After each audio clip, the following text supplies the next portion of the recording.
recording live on Skype. We got Josh. Hey. So before the song, we'll talk all about Raw, then we'll hit the song, and then we will roll into Hell in a Cell and SmackDown, which is obviously going to be the larger chunk. So we'll try to get through. Raw was actually pretty stacked. Where do we start off? I'm just going to start off with the Shield reuniting. Biggest news, head off the bat with that. Yeah, the rumors weren't so much a rumor, as Roman Reigns said. Sometimes things do actually happen. Yeah, and Indianapolis is an important town to the Shield. God damn you and your theories. That you had two of them and you nailed both of them perfectly. So I'm just going to give you this one, give you a little bit of a clap, and we're going to move on. But yeah, we discussed originally, the possibility of them reforming to take on Miz and the Miztourage, and we weren't too impressed by that. And then it looked like we were going the route that it was going to be the Miz and the Bar, obviously with the tag titles floating about in there. We took a swerve. We went somewhere completely out of left field here on Raw, and we got Braun Strowman involved. Yeah, there was a rumor whether it would be Braun would replace the Miz entirely to allow the Miz to defend the title, Intercontinental title, or would be added to the matches of make it a 4-on-3 match. But yeah, it's an interesting twist. We'll have to see where Braun fits in entirely. But it is quite fitting that the first match the Reformed Shield has is a 6-man, quote unquote, TLC match.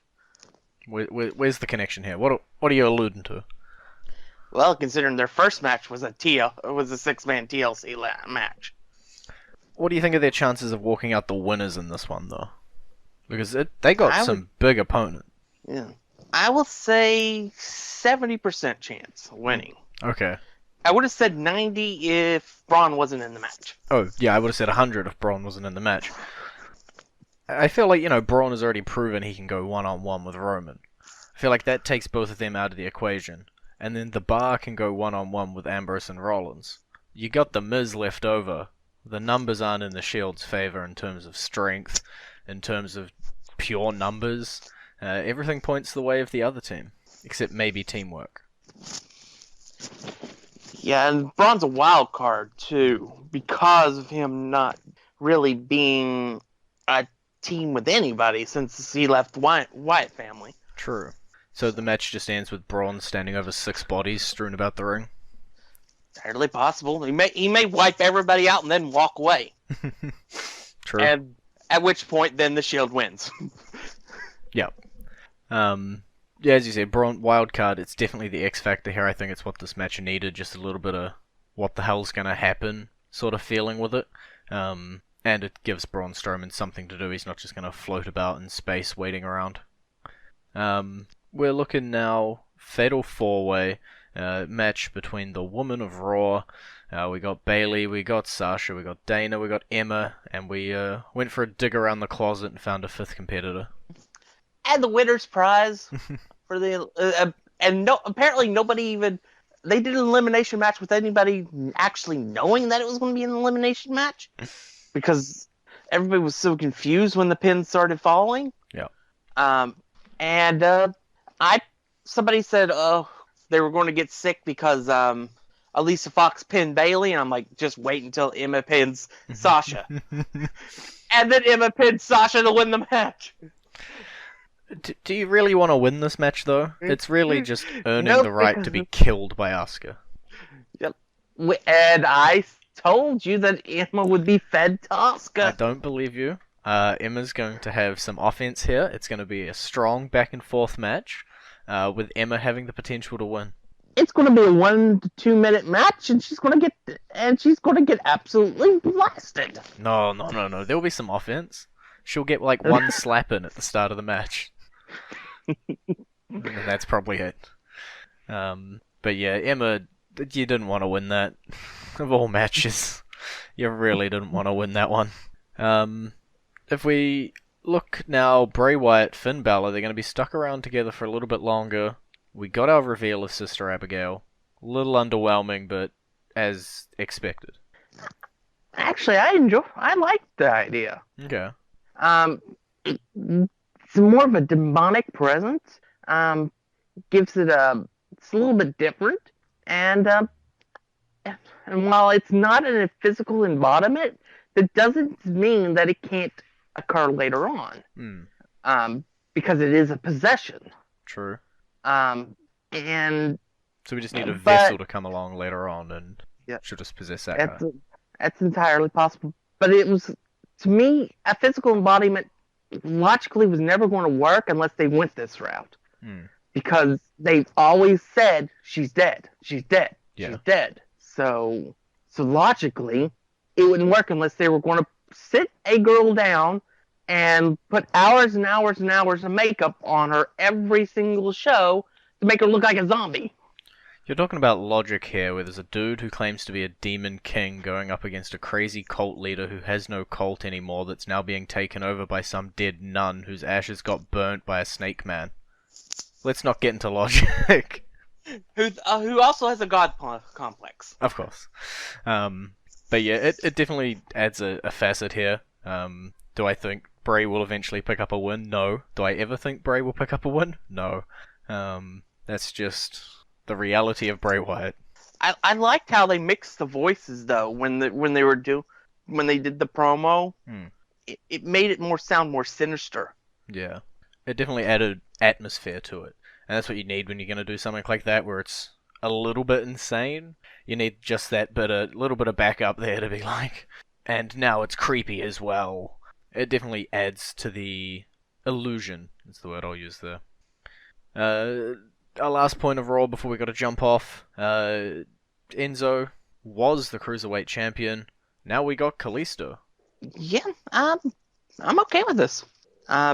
It was mostly done for, well, rumor has it was done because Neville walked out of the company. Yeah, we'll see what happens with that. It's definitely a developing rumor that I don't know if it has any validity yet. Because originally, Enzo was supposed to defend it against Neville, but then they realized they screwed themselves with the storyline because of the clause, Yeah. where if you touched him, you couldn't couldn't compete for the title. So, and then apparently he walked out of the company and requested his release. And it was Eddie Guerrero's birthday, and they said, okay, we'll give Kalisto the title on Eddie's birthday. Definitely a compounding set of circumstances.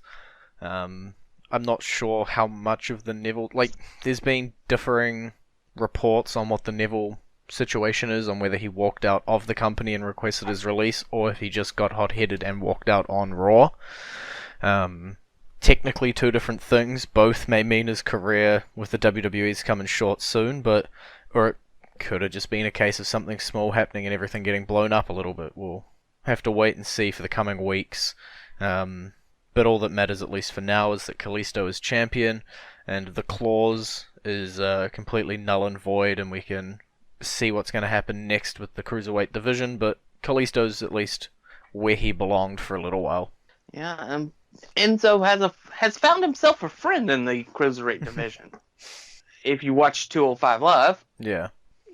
Daivari is hanging around with Enzo. It seemed as though it was like an everybody against Enzo type thing, and all of a sudden Enzo's got just a couple of people who can tolerate him, maybe the best way to put it.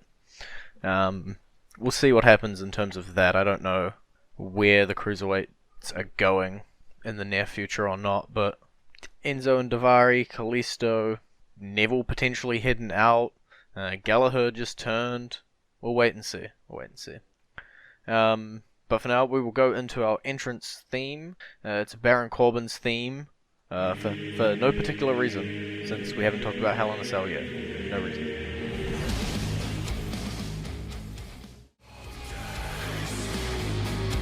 And you're back with the Wrestling Roundup, FreeFM 89.0, Grady and Josh. Now we'll talk about Hell in a Cell, starting it off, Chad Gable, Shelton Benjamin picking up the win on the pre-show. No implosions. No, I'm giving up on trying to protect the SmackDown tag team division. Well, if we jump ahead over onto SmackDown itself, there was a match between Gable and Benjamin versus Breezango versus the Hype Bros versus the Ascension to figure out the new number one contender. At least for now, we're going to be having Benjamin and Gable moving forward, but as you said, little wishy-washy in the tag team division right now. Yeah, if you're not, but I'm all right with that. The right team won the match because if you're not going to have them break up, then you should probably have them facing the champions. Yeah, if you look at like the other people in that match, they're definitely easily the next people to go for it. To me, Breezango and the Ascension still have a thing going on. Breezango, obviously, they're back with their fashion files, and the Ascension just wants to be their friends. And there was actually a bit of a moment after the match where the Ascension was sort of helping Breezango. So there's a storyline there. We'll wait and see for that to develop. Fashion Files definitely gives it a non-in-ring way to develop the storyline, which is always going to be great. Just we only get so many matches. Sometimes it's great to be able to carry a feud or to begin a storyline without jamming them in a match every week. Do we want to talk about depressing news, or at least depressing for you? We got to do it sooner or later. The Bludgeon Brothers. How happy are you that they're back together? I didn't even see the promo. Bet you know what I'm talking about. Yeah, I've seen pictures. I find it very humorous. We all knew it was going to happen. Much like me knowing Emma's going to lose. You knew Harper and Rowan were going to get back together. It was just a matter of when. It's happening now. Whether they're going to be the ones that attacked Breezango, that feels like it's almost dropped at this point, or whether they're just going to be reintroduced. I don't know. We'll wait and see, but Harper and Rowan are back together, and the tag team division gets even more murky, because we're going to have like a seventh storyline going on with them at the moment. We got the titles, we got Fashion Files, and whatever the Bludgeon Brothers are going to be doing when they come back. We go on to the next match. It's actually the Tag Team Championship match itself inside the Hell in a Cell. The Usos defeating the New Day, walking out with the championships. Great, unique match here. Great use of kendo sticks and the tornado tag rules, and overall great match between the two. And lots of great selling from Kofi, who was stuck outside the cage and had to just watch all this go on. Yeah. And couldn't do a dang thing about it. It was perfect storytelling as well between the two of them, and it was the perfect climax, and now they're all happy friends who respect each other, and we're ready to move on. Yep, that was the end of the feud. And a good ending it was. To a great feud. Yeah. I'll admit, back at the start, I was not the biggest fan of just having New Day Usos, again and again and again and again, but seeing what they've put on and seeing the matches they've gone through, I was wrong. The two of them done great, and it was an amazing feud with amazing matches the whole way through. We'll probably have to move on or we're going to run out of time. Randy Orton Rusev singles match. Randy Orton picking up the win. Doesn't look like he's finished with him. I could have told you that. Yeah, but again, I like to believe that things are over. Yeah, well, the show that's the television taping that's running for the closest town to where I live, where they run, has been advertising for the TV taping a main event of Randy Orton versus Rusev. Will that be the final one? Well, it's November 28th, so possibly. But that's after Survivor Series. Oh, please, just end it. Aiden English seems to have got himself tied into this feud, and I can't tell if that's a positive thing for a man who was doing nothing or not, but we'll wait and see. He had a match with Shinsuke. I feel like that's pretty boosted. Baron Corbin, new US champion. That's why we played his theme. He finally got gold. Now I can be happy with my life. Yep. They added Ty Dillinger, which is what you said would happen. Just so he could take the fall, so that they wouldn't have to have Baron beat AJ to win the title. Yeah, it made sense. Looking at it, that's what happened. Everything just proceeded as planned. But Baron's champ, so there's a smile across my face. And Corbin was such a slime ball with the way he stole the pinfall as well. Corbin's great. I will continue to say that. Corbin's great. Yep. Interesting to see what happens, presuming he's going to stick on to it past the presumable rematch. Sky's the limit. Yeah. I don't know what it'll be next. I do know that the same show that's advertising Rusev versus Randy Orton is also advertising AJ Styles versus Baron Corbin for the title. Card subject to change. Yes, card subject to change. They're advertising as a double main event. We'll see. Obviously, there'll be a bit of back and forth, or still going through here. You know, he didn't pin AJ. There's stuff to be done and stuff to be said between the two. He definitely pinned him in the rematch on SmackDown. True, but we're gonna be having more, aren't we? It's not ending. Let's not even lie to ourselves. I normally do, but it's not ending. There'll be another one. And maybe, just maybe, Baron Corbin holds on to the title. Fingers crossed. SmackDown Women's Championship, Charlotte Flair, Natalya. It's a DQ finish. They're not finished. No, and Charlotte is 3-0 at Hell in a Cell. Technically. It's all technicals. Yeah, she won the match by disqualification. It may have been disqualification, but she's still the winner of the match. I'm assuming rematch in the future between the two. We'll see how it goes. Just the way it's going to go. Do you think Charlotte's going to eventually pick up the title? There was no cash-in, so there was no cash-in on SmackDown either. Who knows? I kind of expect if she does, she won't hold it for long. There's going to be a little bit of a run potentially cashed on immediately. Yeah, she might have the title for minutes. Fingers crossed.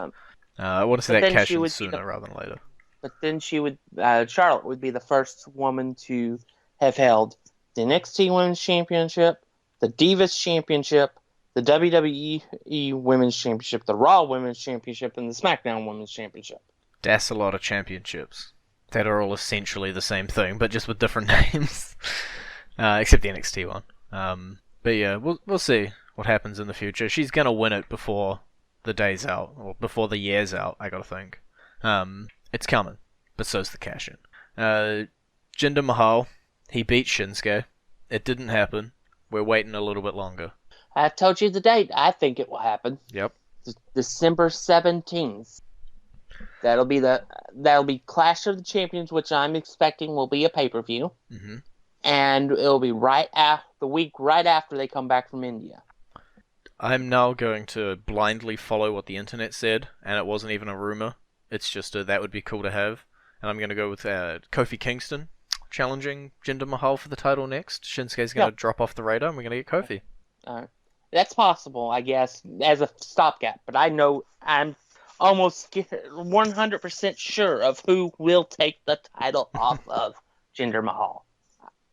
I'll go with 99.9% sure. You're that damn certain. AJ Styles. So we're not having Shinsuke, we're not having Kofi, it's going to be AJ. AJ Styles will win the title. Then at the Royal Rumble, Shinsuke Nakamura will win the Royal Rumble. And at WrestleMania, we'll get Shinsuke Nakamura versus AJ Styles for the title. The math all adds up. I can't fault you. But can I just get one Kofi Kingston match for the WWE Championship, please? Just slot me in there somewhere. Well, there is Survivor Series. Yes. There is Survivor Series. I'll take Survivor Series. I'll take anything. I'll take like a SmackDown match. I'm fine with it. It definitely seemed as though Big E and Xavier were the tag, at least for that one, for a fairly big defense. Give Kofi a little bit of a singles go. I'd say the US title, but I want Kofi to be in the main event, so we'll go with that instead. Dude deserves it. Next up, We got Bobby, Rude, Dolph Ziggler. I, again, must bow my head and say I was wrong. We did not get Dolph Ziggler coming out to Bobby Roode's entrance theme. No, but we got a hilarious record skip. Followed by, I'd say dead silence, but the silence was kind of filled by the boos. Yeah, it was Dolph Heyman. When there's no theme, you definitely hear the boos, and it's a perfect move. It was a thing. Still did not make me the biggest fan of Dolph Ziggler in the world. Bobby Roode did eventually pick up the win. I would have loved for them to move on after this, but obviously from the actions on SmackDown, that's not the case. They're going to be sticking around with each other for just a little bit longer. I'm hoping something happens here or something develops, just a little bit of anything that just provides a little bit of extra depth to Bobby. He's Bobby Roode, sure, he doesn't need that much, but it seems like a lot of the times when the NXT call-ups come through, it's expected that, they hit the main roster running. And at the moment, all Bobby kind of has is a pose and a ring robe and some music. So I'd love just a little bit more from Bobby here, and maybe Dolph Ziggler can hook him and draw that out. Maybe. I'm not so sure Ziggler's the right person to be feuding with him to begin with. Who would you put in here? I don't know. It's just Ziggler seems to have failed in the last two call-ups that he's feuded with, at least initially. The first matches were terrible in both this feud and the Nakamura feud. Yeah. Second one was all right, but could have been better in the Nakamura feud, and I guess the Roode feud has that potential. Mm-hmm. But I don't know. Just then again, I've never been much of a Ziggler fan, so yeah. I've always seen his faults far beyond what the sheep will admit. Yeah. What about Bobby Baron for the US title? I'd be all right with that. Down the road. I think Baron needs to hold it for a couple months before that happens, though, because when that happens, Baron will probably drop it to Bobby. Yeah. It definitely seems as though Bobby's going to be heading.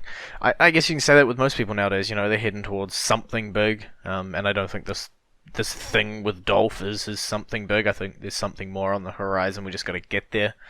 Maybe a case of just waiting this out and seeing what happens. But we'll see. We'll see. The last match of Hell in a Cell, 39 minutes is the total runtime. It was a Falls Count Anywhere Hell in a Cell match. Shane McMahon, Kevin Owens, ending with the prediction of all predictions of Josh's somehow magically coming true. Yes, Sami Zayn came out of nowhere to turn heel. He did a thing. Yeah. Still doesn't beat my prediction of Dean Ambrose's debut. True. That is still one hell of a prediction. But I kind of felt they needed to do something different with Sami, and so the stars seemed aligned for Sami to come out and help Kevin Owens win the match. It's definitely storytelling. Yep. I will say this: pulling Kevin Owens off the table was not really a heel move. Putting Kevin Owens on top of Shane after to pin, that was the heel move. Yeah. The first one was just helping out a friend. Yeah. Then there was being a dick and giving the match to Kevin Owens. Yes. Yeah, definitely. It's a great story arc. Obviously, everybody saw him as underutilized, and then everyone got a little bit sick of his happy-go-lucky shtick in storyline with the other wrestlers. Gets on to SmackDown and can't really find his footing, and then his best friend or his ex-best friend, now like worst enemy, reaches out to him, and he's still a little tentative, but he still can't do anything on his own, and then boom, makes the decision to decide to go to the dark side, reform his friendship, which we all know is going to end in heartbreak for one of them. can't possibly end any worse than the Festival of Friendship did. Yep. How can you be friends with Kevin Owens after that? You know that's going to happen to you. Sooner or damn later. But yeah, we'll see what happens with Sammy and Kevin in the near future. It's at least something new for both of them. We get to roll forward. Sammy's going to be seen on the weekly, and gets a bit of a character change from something that was sort of floundering around and not going anywhere. I just hope they change his music. Yeah, I don't think he can be very heelish with this music. Yeah, this is not his music. Current music is not music for a bad guy. It's definitely a music for a good guy. So I think they need to change it, even if they add something to make it darker. I don't know, but they've got to do something because that just doesn't work for a heel. Yeah. I don't remember whose it was. It may have been like Alexa Bliss or somebody else where it was very similar to their face theme. It just sort of like melted away into darkness and it got deeper and heavier, and it doesn't need much of a change. My ears, they're burning. Yeah, that would be Emma. There we go. It was Emma. That's all we need with Sammy. Just a little bit of that. Alrighty, well, that's all we got time for. It's been great talking to you. Bye. You can visit our Facebook page. I've renamed the URL, new Facebook page, facebook.com/wrestling